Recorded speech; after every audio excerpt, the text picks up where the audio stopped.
think I have loved you, always.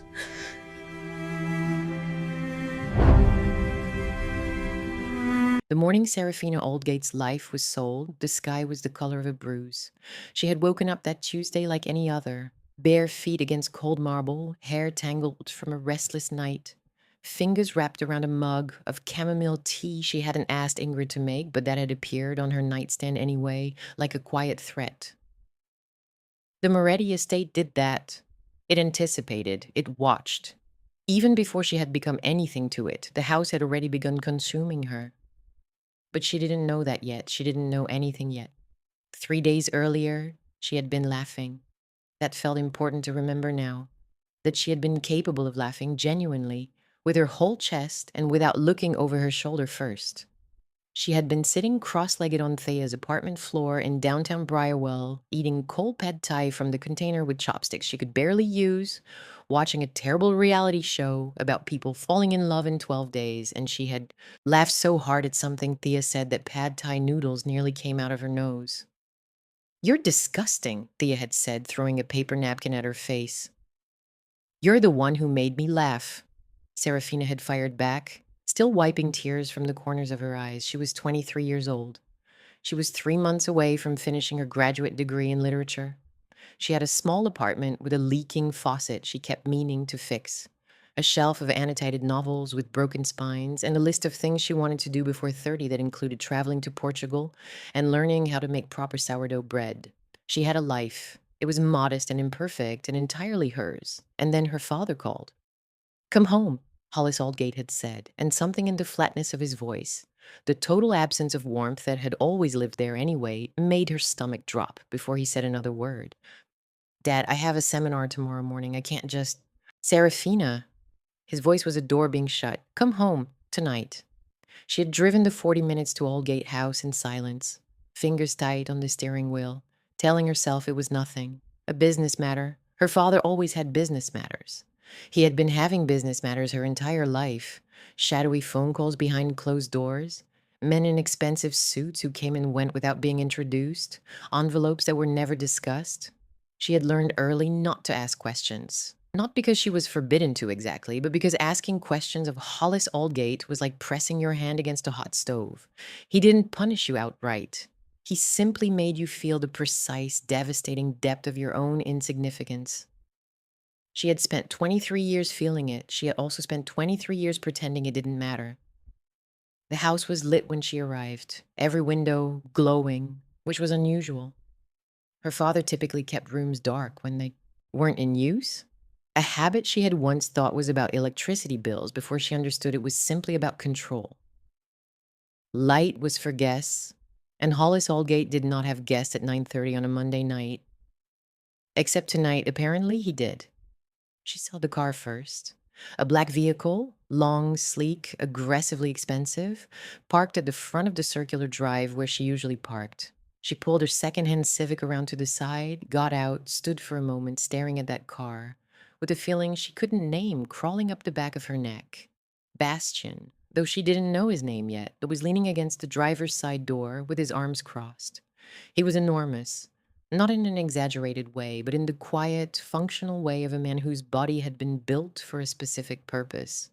He didn't look at her. He looked through her, the way a security camera looks through you, cataloging, recording, feeling nothing. She went inside. Her father was in the sitting room, which he never used. He was standing near the fireplace in a suit she didn't recognize. Charcoal, freshly pressed, the kind of suit you wore when you were trying to project something. He was holding a glass of scotch, but not drinking it. His face, when he turned to look at her, was arranged into an expression she had seen before only at her mother Dottie's funeral. A careful blankness that was doing enormous amounts of work. "You're here," he said. "You told me to come." She looked around the room. Sit down, Seraphina." "Dad, sit down." She sat. He remained standing, which she understood was intentional. Hollis Aldgate always positioned himself above the people he was about to devastate. She had a sudden memory of being 8 years old and sitting in this same kind of posture. Spine straight, hands in lap, the sick anticipatory feeling of bad news moving toward you like weather, and while he told her that her mother's illness had progressed and there was nothing more the doctors could do. He had stood then too. "There's someone I need you to meet," he said, "at 9:30 at night." His schedule is not conventional. Whose schedule? Her father set the scotch down. He clasped his hands in front of him. Another thing he did when he was managing himself. His name is Cain Moretti. The name hit the room like a stone dropped in still water. Seraphina watched the ripples without yet understanding what had caused them. She didn't know the name. She was not, had never been, part of whatever world her father quietly orbited. She had kept herself deliberately ignorant of it. Another survival strategy developed in childhood, right alongside don't ask questions and make yourself small. "I don't know who that is," she said. "I know you don't." Something moved across her father's face. Guilt, she would think later. She would spend a long time afterward arguing with herself about whether what she'd seen was guilt or merely inconvenience. "He knows who you are." Why? Hollis Aldgate looked at his daughter for a long moment, really looked at her in that rare way that made her feel both seen and terrified, and said very quietly, "Because I offered you to him." The silence that followed was the loudest thing Seraphina had ever heard. She didn't move. She wasn't sure she was breathing. The fire in the hearth crackled with aggressive normality, and the clock on the mantel kept ticking its small, indifferent ticks. And somewhere outside, a car door opened and closed, and none of it was real. None of it could be real because real things did not include fathers sitting their daughters down in rarely used sitting rooms and telling them they had been offered to someone. "Say that again," she said. Her voice came out very level. She was distantly proud of this. "I owe him a debt." Hollis picked up the scotch again, stared into it. "A debt I cannot repay in any currency he's willing to accept. Except one. I'm not a currency. Seraphina. I'm your daughter." The levelness cracked on the last word, just slightly, just enough. "I'm a person, and you don't get to..." He's already agreed. Her father said it with a finality that was almost gentle, which was the cruelest way he could have said it. "The arrangement has been made. The wedding will take place at the end of the month." Wedding. The word detonated somewhere behind her sternum.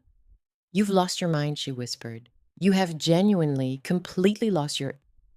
"If I don't deliver on this agreement," her father said, and now something shifted in his voice, something that might have been fear, badly concealed beneath layers of composure. "He will take everything, the house, the business, every account, and then..." He stopped, took a breath. "And then he will take considerably more than that." Seraphina stared at him. "He'd hurt you. He would end me." Her father said it simply, without drama, which somehow made it worse. And he would not stop there. She understood then, with a nauseating clarity, what he was not saying, that the threat extended past him, that she was inside the radius of whatever her father had done, whatever hole he had dug, whether she wanted to be or not. That Cain Moretti, whoever he was, whatever he was, had already decided the shape of her future, and she had not been consulted, because in this world, the world her father had always secretly belonged to, women like her were not consulted. They were arranged. She stood up. Her legs were shaking, but she stood. "I want to leave." "He's here," her father said. She froze. "He came tonight to meet you. He's in the study." Hollis Aldgate straightened his jacket, performed one last act of self-collection, and looked at his daughter with eyes that had always been more comfortable looking away. "I need you to go in there and be composed." "You need me?" She laughed, and it was nothing like the laugh she'd shared with Thea over bad pad thai. It was sharp and unhinged and frightened. "You need me." "Seraphina." Her father crossed the space between them and took her by the shoulders. The first time he had touched her with anything approaching tenderness in years, maybe decades, and looked directly into her face. His own face was gray. His eyes were the eyes of a man standing at the edge of something he had walked toward for a very long time and only now fully understood. "I know what I've done. I know." His voice broke fractionally before he sealed it back up. "But please go in there. Just meet him. That's all I'm asking tonight. Just meet him." She pulled back from his hands.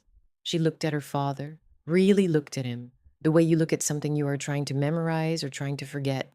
She wasn't sure which. And she turned and she walked down the hall toward the study. The door was slightly open. A line of warm light fell through the gap and lay across the hallway floor like a warning. She pushed it open. He was standing at the window with his back to her, looking out at the dark garden, and her first thought, irrational, irrelevant, infuriating, was that he was tall. Unreasonably tall, the kind of tall that reorganized the dimensions of a room. He was in all black trousers, shirt with the sleeves rolled to the elbows, no jacket. His hair was dark, slightly overgrown, and he had the posture of a man who had never once in his life made himself smaller for anyone else's comfort. He didn't turn around when she entered. She stood in the doorway, heart hammering, refusing to let him see it. "You must be Seraphina," he said. His voice was low, unhurried. The voice of someone who had learned long ago that urgency was for people who weren't sure they would get what they wanted. "And you must be the man who thinks he's bought a wife," she said. He turned then. Cain Moretti's face was not what she expected, though she couldn't have said what she'd expected. He was perhaps 32, 33, sharp-jawed, dark-eyed, eyes the color of deep water, of things that live below the surface. There was a scar along his left jaw, thin and old, the kind that had long since stopped telling its story to anyone who wasn't looking for it. He was, in the most unsettling and inconvenient way, extraordinarily handsome. He looked at her like he was reading a document he had already memorized. "Bought is the wrong word," he said. "Then what's the right word?" A pause. Something moved through his expression, not quite amusement, not quite respect. Something balanced exactly between them. "Promised," he said. Seraphina held his gaze. Her hands, hidden in the folds of her jacket, were balled into fists. "I don't make promises I didn't agree to," she said. "No," Cain Moretti said, and his eyes didn't leave hers. "But your father does." And in the terrible silence that followed, with the fire crackling and the clock ticking and her whole future rearranging itself around her like furniture moved in the night, Seraphina understood that the worst part wasn't the man standing in front of her. The worst part was that he wasn't wrong. She didn't sleep that night. She lay on her childhood bed, the one with the iron headboard she used to grip during thunderstorms as a little girl, pretending it was the mast of a ship, and she stared at the ceiling and she thought about running. Genuinely, practically thought about it. Her car was outside, her purse was downstairs. She had a debit card with enough money for a tank of gas and a few nights in a cheap motel, and she had Thea, who would open her door at any hour without asking too many questions first. She could leave. The thought lived in her chest for exactly 40 minutes before she killed it herself, because she had seen her father's face. She had seen the thing behind his eyes when he said he will end me. Not the pride of a man performing fear for effect, but the hollow, stripped bare look of a man who had already accepted a specific and terrible outcome and was only now telling someone else about it. Hollis Aldgate was not a warm man. He was not a good man, she was beginning to understand. But he was the only parent she had left, and whatever Dottie would have thought of this situation, and she could hear her mother's voice clearly, furious and heartbroken, she couldn't be the reason he disappeared. So she stayed. And in the morning, Cain Moretti's people came to move her things. She hadn't been told this would happen. That was the part that cracked something open in her. Not the moving itself, but the assumption behind it. That she had agreed simply by not running.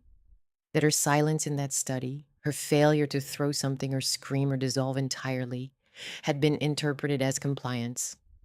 There were two of them. Quiet, efficient men in dark clothing who arrived at 8 in the morning with boxes and did not make eye contact and did not speak unless spoken to. Bastien stood in the hallway outside her bedroom door the entire time with his arms crossed and his face arranged into something that was technically neutral but functionally intimidating. "I haven't agreed to anything," Seraphina told him. "I understand," Bastien said, in a tone that suggested he understood nothing of the kind. "I haven't packed. I haven't. This is my room. These are my things." "Mr. Moretti said to bring everything from the bookshelf." Bastien nodded toward the wall of novels. "He was specific about the bookshelf." She stopped, stared at him. "He was specific about my bookshelf." "Yes, miss." She didn't know what to do with that. It was too strange and too particular to fit into the narrative of cold-blooded transactions she was trying to build around this situation. Men who treated women like chess pieces were not specific about bookshelves. She filed it away in the back of her mind with a small, confusing detail, and crossed her arms and watched them pack her life into boxes because there was nothing else to do. Her father did not come out of his study. She stood in the doorway of his closed door for a long moment before she left, hand raised, ready to knock. She stood there until her hand dropped to her side. Then she turned and walked out of the house and got into the back of the black car, and Bastian closed the door behind her and they drove. The Moretti estate was 40 minutes outside the city, and it was nothing like what she had imagined, which was cold marble and iron gates and the general aesthetic of a villain's lair. It was beautiful. That was the first betrayal of her expectations. The sheer, aggravating beauty of the place. Stone walls the color of pale honey. Grounds that were wild in a deliberate way, not manicured into submission, but cultivated with what she could only describe as respect for the overgrowth. A long gravel drive lined with oak trees so old they had begun to arch toward each other overhead, forming a tunnel of branches through which the morning light fell in long broken pieces. She hated that it was beautiful. She wanted it to be ugly. She wanted barbed wire and darkness and a house that looked like what it housed. Instead, she got this place that looked almost like somewhere a person could be happy, and it felt like a trick. The prettiest traps always did. Ingrid met her at the door. She was a severe-looking woman of about 50, with silver hair pulled back so tightly it seemed to affect the expression on her face, making everything about her look slightly stretched and declarative. She looked Seraphina up and down with the dispassion of someone taking inventory. "Your rooms are on the second floor," Ingrid said by way of greeting. "East wing. Mr. Moretti asked that you don't go into the west wing without being accompanied." "Why?" Ingrid blinked. "Those are the terms." "Those are rules," Seraphina said. "Rules. Need reasons." Something flickered in Ingrid's face. Not quite irritation. More like the mild surprise of someone who had been doing a job a certain way for a long time and had not anticipated a variable. "I'll let Mr. Moretti explain the reasons himself," she said, and turned and walked inside. Seraphina stood on the threshold for a moment, that liminal second between outside and in, between who she had been yesterday and whoever she was about to become. And then she followed. The room was extraordinary. She would not admit this out loud, but standing in the doorway of the East Wing suite, she felt something shift against her will. It was large and light-filled, with tall windows overlooking the wild garden and walls lined with bookshelves. Not decorative bookshelves, not the kind filled with leather-bound volumes purchased by the foot for aesthetics. These shelves held real books. Paperbacks with cracked spines, hardcovers with library stickers still on them, books that had been read. Her boxes were already there, stacked neatly by the window. She walked to the nearest shelf and ran her finger along the spines. Poetry, literary fiction, a handful of philosophy titles. A worn copy of Jane Eyre, so old the cover had separated from the spine and been taped back with yellowing Scotch tape. Something about that taped copy broke through her defenses in a way she immediately resented. She pulled it from the shelf, opened it to the first page, and there, in the top corner, in handwriting that was angular and precise, C.M., age 14. Cain Moretti had owned this book at 14 years old, had read it, had taped it back together rather than replacing it. She put it back, stepped away, refused to think about it. She didn't see him for the rest of that day. She ate alone, a meal that appeared on a tray outside her door, with the same uncanny anticipation as the chamomile tea, as if the house already knew her, which she found deeply unsettling. She called Thea from the window seat, keeping her voice low and her words careful, aware on some instinctive level that she did not fully know yet who was listening. "Tell me everything," Thea said, her voice tight with the effort of not screaming. "I can't. Not yet." Seraphina pressed her forehead against the cold glass and looked out at the garden going dark in the early evening. "I just needed to hear your voice." "Sarah." Thea's voice dropped. "Are you safe?" She considered this honestly. The estate was guarded. She had counted at least 4 men on her way in. positioned in the kind of casual way that was specifically designed to look non-threatening. Bastien moved through the house like a recurring shadow. She had no particular freedom and no particular ability to leave without it being noted. But she had a room full of books and a chamomile tea and a taped-together copy of Jane Eyre that a man named Cain had read at 14, and nothing had been done to her, and nothing had been threatened, and she was... "I think so," she said. "I think I'm safe." "That's not a complete yes." "No," Seraphina admitted. "It's not." He came to find her that evening. She heard him before she saw him, the particular quality of footsteps in the hall outside her door, unhurried and deliberate, the kind that didn't bother with the performance of stealth. A knock, not demanding, almost courteous. "Come in," she said, because what else was she going to say? Cain Moretti looked different in his own space, not softer exactly. She doubted very much that this man had a soft setting, but less constructed. He had changed from last night's dark clothing into something still dark, but less formal. His sleeves were rolled up again. She was beginning to think this was simply how he existed. Always mid-task, always in the act of something.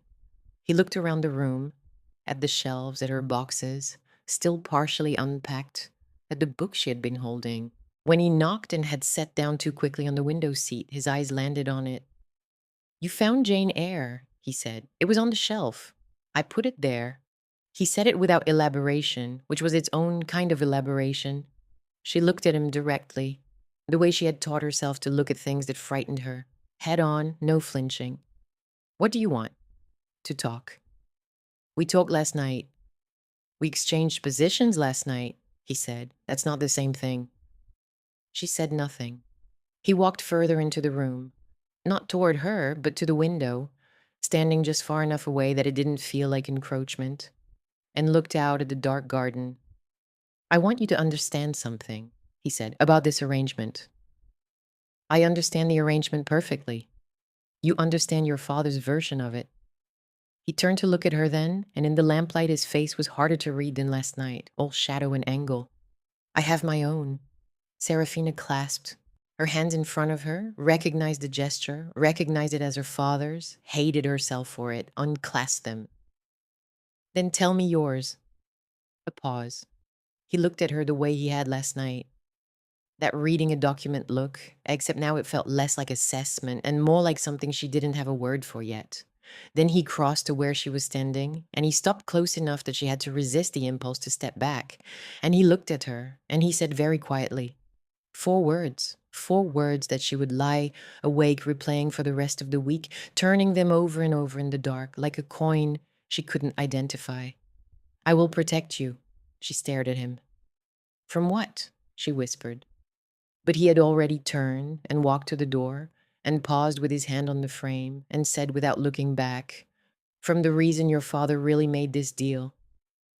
And then he was gone, and Seraphina stood in the middle of her beautiful cage surrounded by someone else's books and someone else's rules and the wreckage of a life she hadn't finished living yet, and understood with cold, creeping certainty that she had been told almost nothing, that the truth, the real truth, the full truth, was still ahead of her, and it was going to be worse than what she already knew. The wedding was in 11 days. Seraphina knew this because Ingrid slid a printed schedule under her door on the 3rd morning like a hotel itinerary. Dress fitting on day 2, meeting with Father Crow on day 5, rehearsal dinner on day 10. Everything neat and timed and decided without her. She picked it up, read it once, set it on the nightstand face down, and did not look at it again. She had begun instead to learn the house. Not because she had accepted it, not because she had stopped being angry. The anger was constant, a low electrical current running beneath everything she did, every polite word she forced out. Every morning she woke up in that beautiful room and remembered where she was and why, but because she was, at her core, someone who needed to understand the space she was in. It was the same instinct that made her annotate novels. This compulsive need to map things, to find the architecture beneath the surface. So she walked. The east wing she was permitted freely.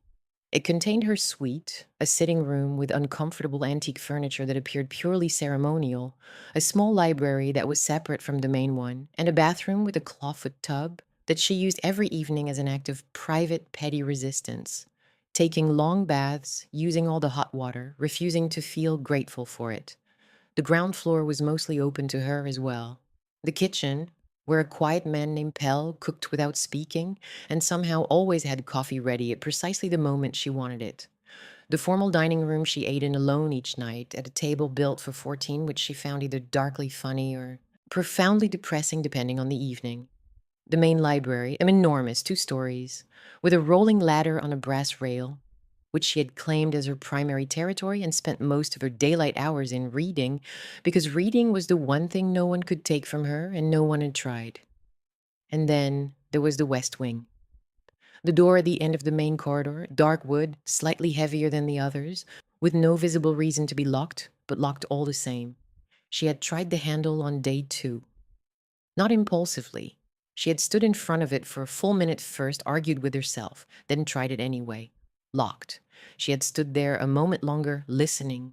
The way you listen at a door when you suspect something and the other side is also listening back. Then Bastian had appeared at the far end of the corridor, not moving toward her, just present, just visible, and she had walked away. She saw Cain at breakfast on the 4th day. This was unexpected. She had established through 3 days of observation that he kept irregular hours. Sometimes she heard movement in the house at 2 in the morning, sometimes the main door at 5. He did not appear to sleep in any pattern a normal person would recognize. He had not sought her out again after that first evening, which she told herself she was relieved about and almost believed.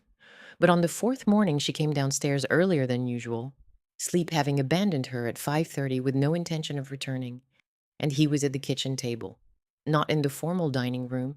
The kitchen, at the worn wooden table near the window, where Pell kept a pot of herbs on the sill, in a gray shirt with the collar open, reading something on his phone with a coffee cup at his elbow, looking entirely ordinary in a way that was somehow more disarming than anything else he could have done.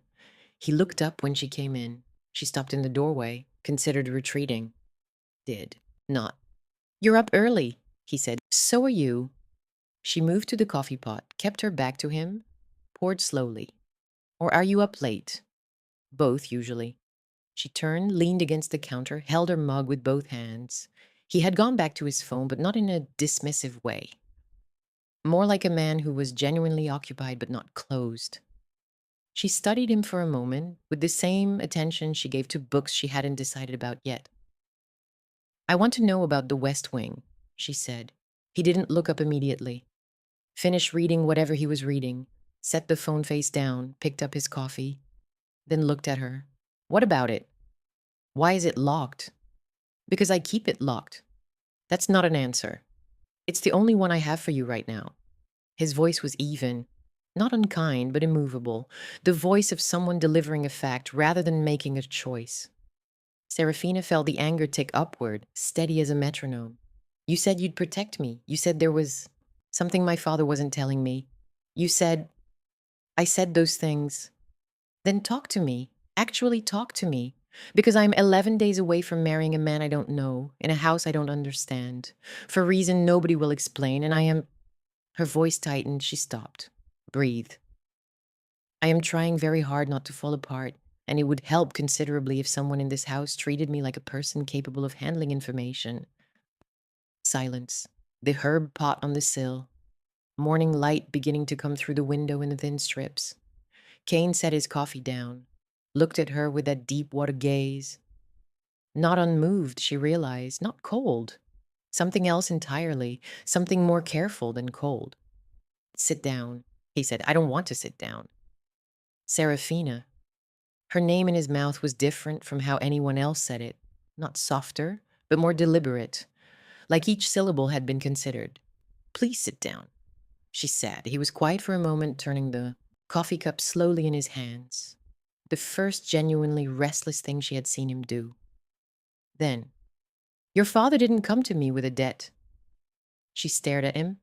"What?" "The story he told you, and that he owed me, that he had no choice, that this was the only currency I'd accept." He looked at her directly. He came to me. I didn't come to him. The kitchen felt suddenly smaller. Why would he? Because someone is trying to kill you. The words landed without drama, without the flourish such words perhaps deserved. He said them the way he said everything, level, unhurried, like the information was simply true, and the world would have to arrange itself around that fact. Seraphina heard a ringing in her ears that she recognized as her own blood pressure. That's not... She stopped, started again. Who? Zephyr Callis. The name meant nothing to her. She said so. He wouldn't, Cain said. You've been kept away from this world deliberately. Your father managed that much. Correctly, he paused. Callis runs the Eastern operation in this city. He and your father have history. Old history, the kind that doesn't resolve. 6 weeks ago, Callis decides the cleanest way to finish it was to go after the thing your father couldn't afford to lose. Me? Seraphina said. The word came out very small. You. She sat with this, tried to fit it against the shape of her life, her ordinary literary pad thai on the floor life, and it didn't fit, and it was the wrong shape entirely. Too dark and too large, but it was sitting in front of her nonetheless, delivered by a man who had no discernible reason to lie. And my father's solution, she said slowly, was to give me to you. His solution was to put you inside the one perimeter Callis won't cross. Something shifted in Cain's expression. Not quite bitterness, but something adjacent to it. My name means something in this city. My name means that whoever touches what is mine answers for it in ways that are not recoverable. So I'm a shield, she said, not a wife, a shield. You're a person, he said, and said it with a firmness that surprised her. Who is in a situation she didn't choose, and who deserves to know the truth of it? Seraphina looked at him for a long moment. Outside, the morning was fully arriving now, light spreading across the grounds, touching the wild garden. Inside, the coffee was going cold and the herb pot sat on the sill, and the man across from her had just dismantled everything she thought she knew about why she was here. The West Wing, she said. What's in it? A pause, longer than the others. My brother, he said. Reuben. He stopped. For the first time since she'd met him, she watched him search for a word and not immediately find one. He's unwell. Has been for some time. He doesn't do well with strangers, and I keep that wing quiet for him. She thought of the locked door, the heaviness of it, the way Bastian had appeared so quickly when she'd tried the handle. Is he dangerous? Not to you. His voice was certain. Never to you. I would not let that be possible. But he's dangerous. To himself, Cain said quietly. Mostly to himself. Something in the way he said it, that particular weight, the way a person speaks about a grief they have learned to carry rather than put down, made her chest ache in a way she didn't want it to. She looked down at the table. Your father should have told you the truth, Cain said. About Callis, about why you're here. He made it into a transaction because that's the only language he knows. But you should have been told. His jaw tightened fractionally. I'm telling you now. Why? She looked up. Why does it matter to you whether I know? He held her gaze. Something moved through his expression, that unnameable thing again, the thing she kept almost recognizing and then losing. Because you're going to be my wife, he said. And I don't want a stranger in this house. I don't want someone who's afraid of me. I'm not afraid of you, she said reflexively. The corner of his mouth moved, just barely. Yes, you are, but you're also not letting it stop you, which is different. He stood, picked up his coffee cup, carried it to the sink. That's enough for one morning. She watched him. Cain. He turned at the sound of his name from her mouth. She had never used it before, she realized, had been referring to him in her mind as Moretti, as the arrangement, as anything that kept distance between them. And something in his expression went very still. Thank you, she said, for telling me. He looked at her for a moment that lasted slightly longer than necessary. Don't thank me yet, he said. There's more you don't know. And he left. And Seraphina sat alone in the kitchen with cold coffee and the morning light and the name Zephyr Callis sitting in her chest like a splinter, small and deeply embedded, and thought about her father and about the man who had looked at his daughter's life and calculated against his own survival and made his decision. and felt something she hadn't expected to feel. Not anger. She had plenty of that already. Grief, clean and quiet and total. Grief for the version of her father she had spent 23 years hoping, against all evidence, that he actually was. The wedding happened on a Saturday. She knew it was coming. She had watched it approach on the calendar like weather, inevitable, pressure building, the kind of storm you couldn't outrun, so you simply braced for. The dress fitting had happened on day 2 as scheduled, a severe and beautiful thing in ivory that she had stood inside like a mannequin, while a tiny woman named Ophelia pinned and measured and spoke only to Ingrid. Father Crow had come on day 5, a compact, quiet man with kind eyes who had looked at Seraphina during their meeting with an expression she couldn't quite read, something between apology and prayer.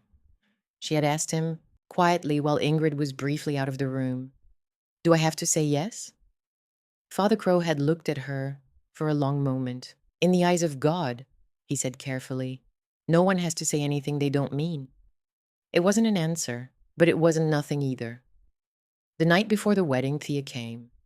Seraphina had not expected this, had not known it was possible, had assumed the estate's geography of guards and gates made spontaneous visitors an impossibility.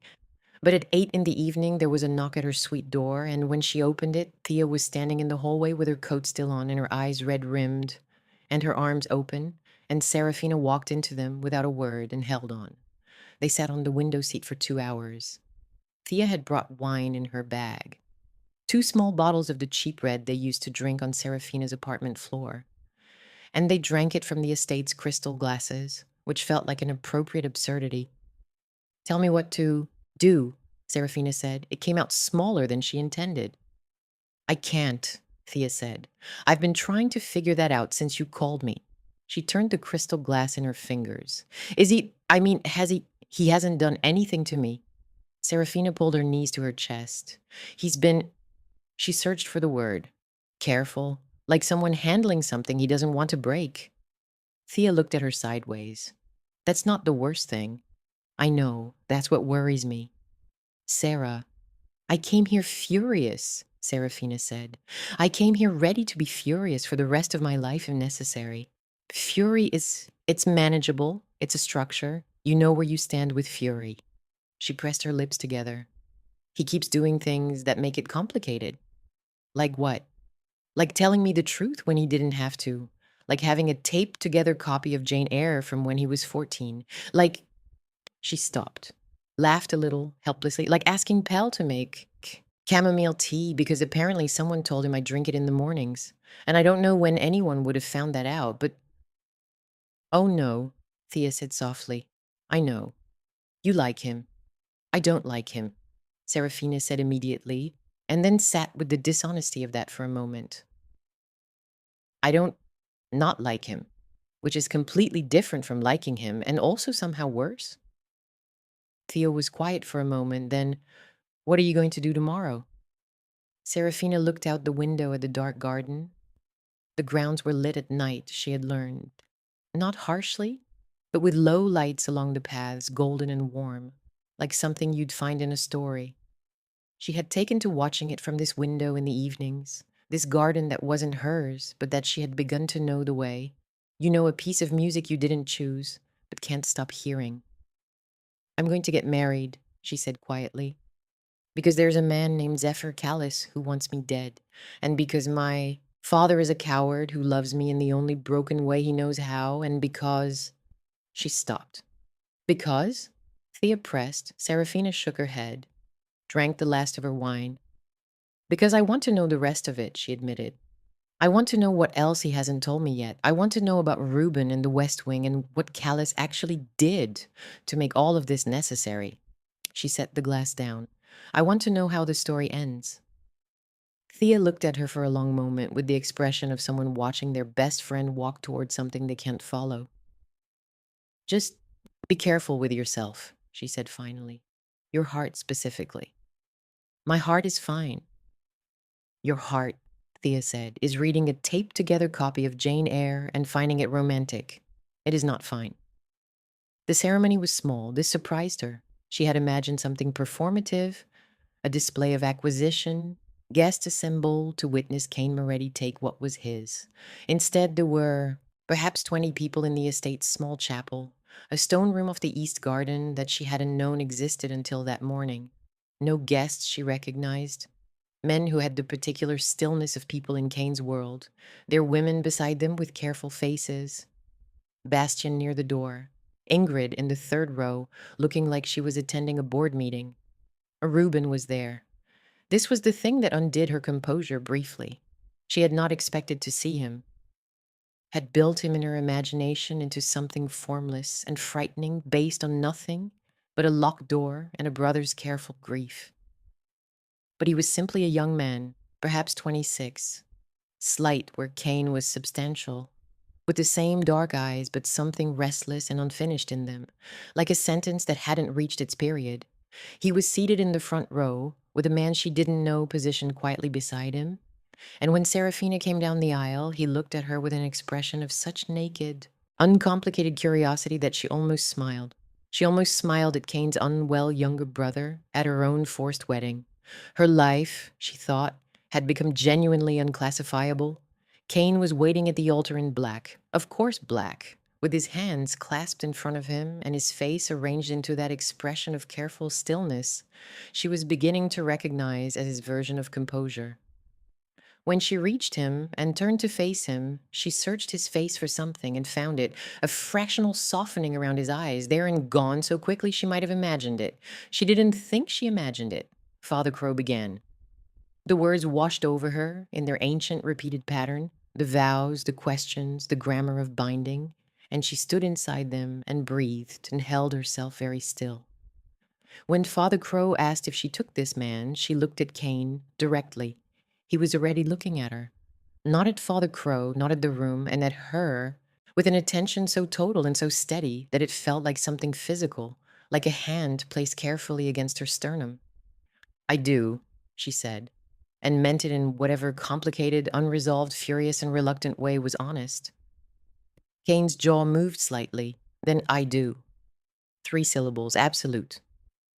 When Father Crow pronounced them married and the room shifted and Cain turned to face her fully, she expected the performative kiss, the transaction completed, the box checked. Instead, he raised one hand and very carefully, very deliberately, tucked a loose strand of hair behind her ear. His fingers barely grazed her cheek. It lasted perhaps 2 seconds. It was the most intimate thing anyone had done to her in years. She hated how much she felt it. The reception, if 20 quiet people eating in a formal dining room could be called a reception, lasted 2 hours. She sat beside Cain at the head of the table. He spoke to her in low, brief sentences throughout the meal, orienting her to the people present without making it obvious. "The man at the end is Serge. He's been with my family since before I was born. The woman beside him lost her husband 2 years ago, and I pay her son's school fees. Don't ask me why I'm telling you this." And she listened and filed it all away with the same attention she gave to novels, understanding that she was being given a map. He was giving her a map of his world. She didn't know what to do with that kind of trust, arriving unrequested. After the last guest had gone, after Ingrid had cleared and Bastian had made his final round and the house had settled into its nighttime quiet, she was standing in the main library, the 2-story one, her territory, with her heels off and her feet on the cold floor and her wedding dress feeling increasingly like a costume she wanted to remove, when she heard him in the doorway. "You should sleep," he said. "I can't." She didn't turn around. She was looking at the shelves, not reading, just looking the way you look at something familiar when everything else has shifted. Cain. Yes. Who is Zephyr Callus to you? It wasn't quite a question. Not what he is to my father, to you. A long pause. She heard him come into the room, those deliberate footsteps, and stop somewhere behind her. "He killed my father," Cain said. She turned then. He was standing in the middle of the library with his jacket gone and his expression doing something she hadn't seen before. Not the careful stillness, not the deep water calm. Something rawer than that. Something that had been waiting behind all the composure for a very long time. 4 years ago, he said, made it look like a health matter. It wasn't. His jaw tightened. Reuben found him. He was 17. What he saw that morning, he stopped. It's why the West Wing is the West Wing. Seraphina stood very still. The library breathed around them, old paper and lamplight. You're not just protecting me from Callus, she said slowly. You're using me to get to him. The word using landed in the room, and she watched him absorb it, watched him decide in real time whether to deny it. He didn't. Both things are true, he said. I won't pretend otherwise. At least you're honest. I'm trying to be. His eyes held hers. I want you safe. That is not a performance. Whatever else this is, whatever else I am, that part is real. She looked at him. This man she had married 3 hours ago. This man who was dangerous and careful and had a taped copy of Jane Eyre and a broken brother and a father he was still quietly avenging, and felt the ground beneath her shifting in a way that had nothing to do with fear. I want to meet Reuben, she said. Something moved through his face. Surprise, she thought. Genuine surprise, which told her that genuine surprise was rare for him. Why? Because he's your brother. Because he was there tonight and looked at me like I was a puzzle he wanted to solve, and I know what it feels like to be kept away from things for your own protection, and I don't think it helps. She held his gaze. And because if I'm going to be in this house, in this life, I don't want to be kept away from the real parts of it. The silence stretched. Then Cain said very quietly, so quietly, she almost missed it in the space between one heartbeat and the next. 3 words that were not what she expected. 3 words that cracked something open in the room in the night, in the careful architecture of distance he had built between them. He asked for you. Seraphina felt the air leave her lungs. Reuben, Cain said, and his voice had changed, lower, unguarded, the voice of a brother rather than a boss. After the ceremony, he asked Bastien when he could meet you properly. A pause. He hasn't asked to meet anyone in 2 years. She didn't have words for this. She stood in her wedding dress in the library of a house she hadn't chosen and felt something, enormous and nameless, moving through her chest. Tomorrow, Cain said. I'll take you to the West Wing tomorrow. She nodded, looked down. When she looked up again, he was closer than she'd realized, not threatening, just present. The way the house was always present, that quality of attention. Go to sleep, Seraphina, he said gently. It's my wedding night, she said, and then immediately wished she hadn't because it sat in the air between them, with an implication she hadn't intended. Something moved through his expression. Heat, she thought, quickly controlled. Your room is yours, he said. That was never a negotiation. She nodded again, moved past him toward the door, stopped. Cain, he turned. The thing you whispered, she said, that first night, I will protect you. Did you mean it then, or did you mean it as a strategy? He looked at her across the length of the library, across the lamplight and the old books, and the short, enormous distance of 3 days that felt him like a lifetime. Both, he said. And then only the first one? She left before her face could tell him anything else. She met Reuben Moretti on a Sunday morning, the day after her wedding, wearing borrowed clothes and no shoes. The borrowed clothes were Cain's, a gray shirt far too large for her, the sleeves rolled up 4 times, and a pair of linen trousers cinched at the waist with a belt that didn't match. Her wedding dress had been hung carefully in the wardrobe by Ingrid, presumably to be preserved for a sentiment Seraphina hadn't fully decided she felt yet. She had found the shirt folded on the chair by her door when she woke. No note, no explanation, just a shirt, which somehow communicated everything a note would have and more. She had put it on without allowing herself to think about it too carefully. Cain was waiting at the end of the main corridor, at the door to the West Wing. He was holding 2 cups of coffee, Pell's coffee, dark and serious, and he handed her one without speaking when she approached. They stood for a moment at the threshold, the door still closed, morning light coming through the corridor window and laying itself across the floor between them. Ah, he has good days and difficult ones, Cain said quietly. Today appears to be good, but if he becomes agitated, we leave. No argument. Of course. He may say things that seem... He paused. He doesn't always speak in straight lines. He circles. You have to be patient with the circling. I'm a literature student, Seraphina said. I have read Faulkner. I can handle circling. The corner of his mouth moved. She was cataloging those. The almost smiles, the fractional expressions that broke through his composure like light through a shutter. She had 7 of them logged so far. She refused to examine what this said about her. He opened the door. The West Wing was not what she expected, which was becoming a pattern with this house, with this man, with all of it. It was quieter than the rest of the estate. That much was true. The light was different, softer. The curtains in the hallway, a heavier fabric that muted the morning. But it wasn't dark or grim or institutional. The walls held paintings, not the formal portraits of the main house, but real paintings, vivid and alive. The kind painted by someone who needed to rather than someone who was decorating. Abstract shapes in deep blues and burnt oranges. A canvas near the end of the hall that was nothing but layers of black, with a single streak of gold running diagonal across it, and which Seraphina stopped in front of involuntarily. "Reuben painted these," Cain said from beside her. She looked at the gold streak, at the black beneath it. "He's extraordinary." "Yes." Simple. Proud. The word of a brother. Reuben's rooms were at the end of the hall. The door was open.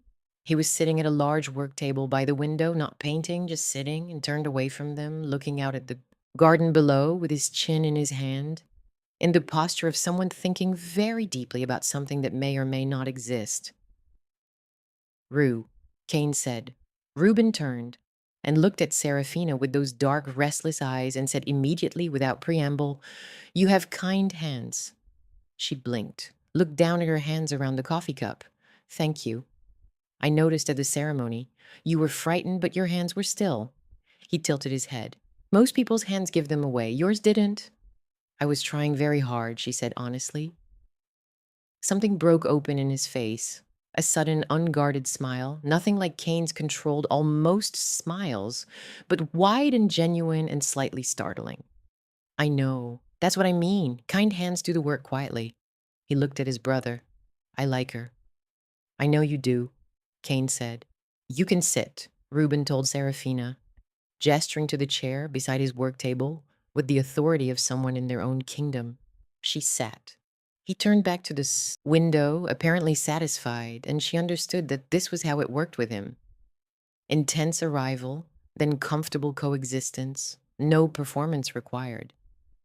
They sat in the West Wing for an hour. Reuben talked in his circling way about the garden below, about a bird he had been watching for 3 days that he believed was lost, about a painting he was planning that he described with his hands more than his words. He asked Seraphina about books, with the seriousness of someone for whom the question genuinely mattered. And when she mentioned a novel she loved, he went to a shelf and found it immediately and held it up and said, "This part, the 3rd chapter. Did you notice what she does with the light?" And she had noticed, she had written about it in her thesis. And they talked about it for 20 minutes while Cain sat in the chair by the door and drank his coffee and watched them with an expression she felt on the back of her neck without being able to see it. When they left, Reuben, having drifted back into his private thinking with a wave that was both dismissal and affection, she stood in the corridor outside the West Wing door and breathed. "He's wonderful," she said. "He is." Cain pulled the door closed carefully. "He's also, this is the best he's been in months, since before." He stopped. "You don't have to explain." "I want to." He looked at the closed door. "He has episodes, dark ones, weeks where he doesn't speak, doesn't paint, isn't really present. The doctors call it one thing, he calls it the underwater, and his description is more accurate." He paused. "I have spent 4 years trying to build a life around him that has enough light in it, enough." He stopped again, and this time the stopping was different, heavier. "Enough reason," Seraphina said softly. He looked at her. "Yes." She thought about a 17-year-old boy finding his father. She thought about the West Wing, the paintings, the locked door that wasn't about keeping people out so much as keeping something intact. She thought about a man who ran a criminal empire and read literary fiction and kept chamomile tea stocked for a woman he barely knew and taped broken books back together. The same hands that did terrible things in dark places, doing these small, careful, sustaining things. And she felt the last organized structure of a resistance shift and crack quietly in her chest. She didn't say anything, neither did he. They walked back down the main corridor together in silence. And the silence was not uncomfortable, which she noticed, which she filed away, which she couldn't stop herself from feeling. 3 days after the wedding, Zephyr Callis made his move. She learned about it afterward, not during. This was how Cain operated, she was discovering, keeping the violent machinery of his world running at a distance from her, handling it and returning clean, or clean enough. But afterward, he told her, which was the thing she kept returning to. He didn't have to tell her. He could have managed it in silence, and she would never have known. Instead, he came to the library at 10 in the evening and sat across from her and said simply, "Callis sent men to your father's house tonight." Her blood went cold. "My father is unharmed. My people were already there." His voice was steady, factual, but underneath the steadiness was something with teeth. "Hollis is being moved somewhere safer. He doesn't know where yet." "You're protecting him," she stared. "After everything, he's your father." 3 words, delivered without drama, without expectation of gratitude, as if the logic were too obvious to require decoration. She looked at him across the library and felt something press hard against the back of her throat. "Why is Callis doing this now?" she said. "If my being here was supposed to—" "Because it's working," Cain said. "You being here, this marriage, it's working exactly as intended. Callis is losing ground in the city. My network is closing around his operation. He's panicking." His jaw set. "Panicking men do reckless things. So I'm a target because the plan is succeeding." "You are protected because the plan is succeeding," he corrected. "There's a difference." "Is there?" She stood up, not in anger exactly, but in the restless energy of someone who had been sitting still through too much for too long. She moved to the window, looked out at the lit garden. "Cain, I need to understand. When this is over, when Callis is handled, or whatever word you use, what happens to this?" She gestured between them without turning around. "To us. What does this marriage become?" The silence stretched so long she almost turned to see if he was still there. "I don't know," he said finally. "Honest, unsettlingly honest. You don't know. I know what I'd wanted to become." His voice was different now, quieter, careful in a new way, the way of someone navigating unfamiliar ground, without a map. "I know that's not a simple thing to say to someone who didn't choose this." She turned.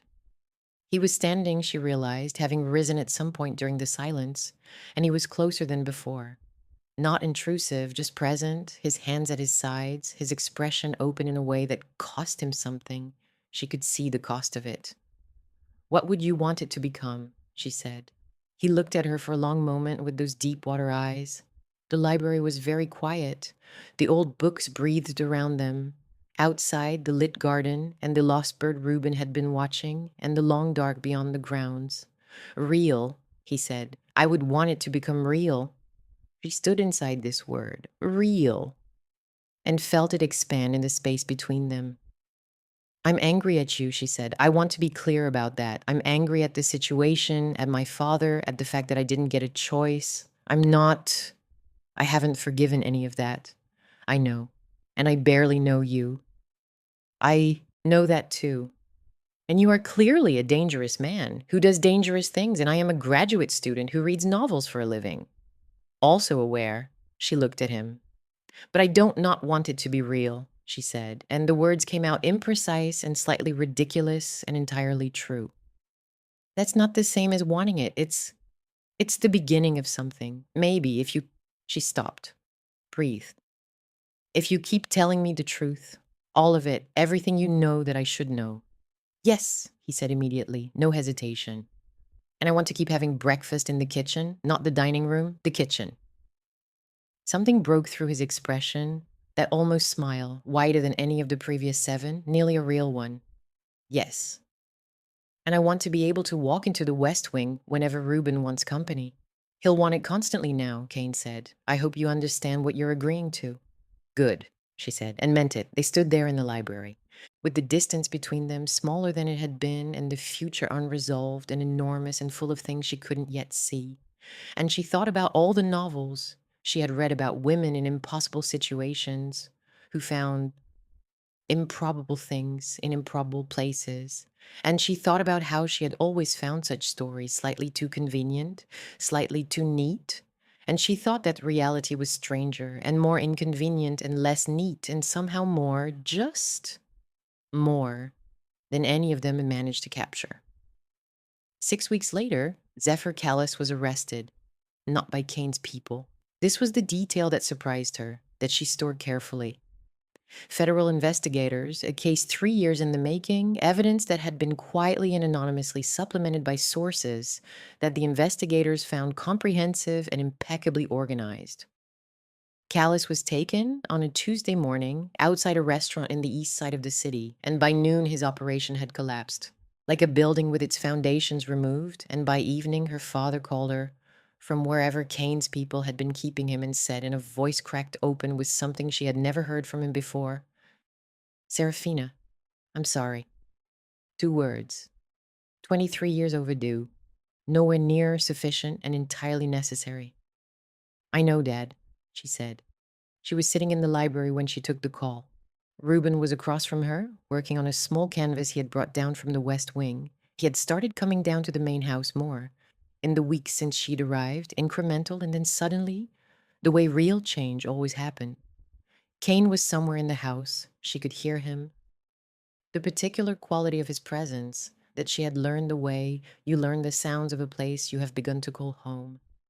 The footsteps, the low voice on a phone call down the hall, the sound of the kitchen at 6 in the morning. She had begun to call it home. She hadn't decided yet whether this was wisdom or surrender, and had arrived gradually at the understanding that it might not be either.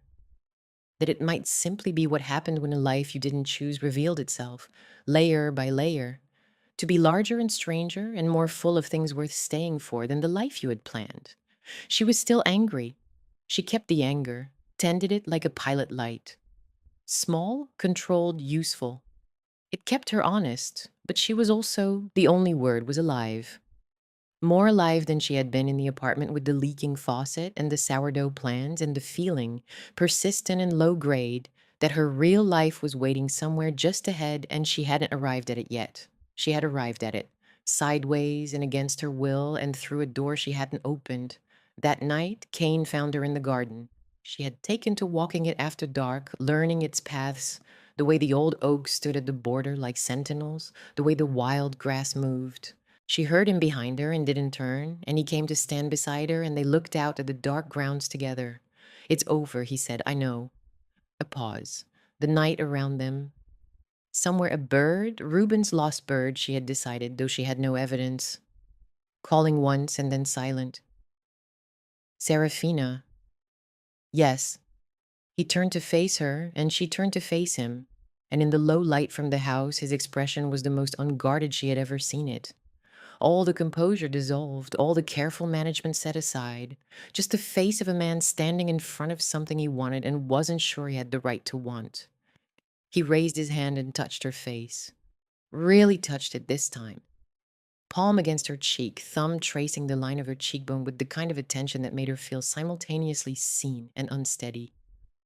And leaned close and pressed his lips to her ear and whispered. Not 4 words this time, 7. And whatever she had expected, a declaration, a strategy, another careful piece of managed honesty, it was not this. Not these 7 words said in the dark of a garden she had come to love, by a man she had come to love against every reasonable objection, in a voice stripped of everything except the plain and devastating truth of them. "I think I have loved you always." She pulled back just far enough to see his face. He was watching her with those deep water eyes. Steady, open, braced in the way of someone who has said the true thing and now must wait for the world to respond to it. She thought about everything. The bruise-colored sky, the morning her life changed, the cold marble and the chamomile tea, the taped copy of Jane Eyre, the West Wing and Reuben's gold streak on black canvas, the kitchen table and the honest mornings, the wedding and the hair tucked behind her ear and the word real expanding in the library. She thought about Thaya saying your heart is not fine. She thought about all the novels and she had read about women finding impossible things and how she had always believed them underneath her skepticism. because she was someone who had always believed that the world contained more than it showed you at first glance. She took his face in her hands, her kind, quiet hands, and looked at him and said, I think you might be right. And the garden held them, and the house held them, and somewhere inside Reuben was painting something with a streak of gold in it. And somewhere far away, her father was beginning the long work of becoming someone she might one day fully forgive. And the future was unresolved and enormous and entirely, terrifyingly, wonderfully open. And for the first time since the morning the sky was the color of a bruise, Seraphina Aldgate, Seraphina Moretti's home, was exactly where she was supposed to be.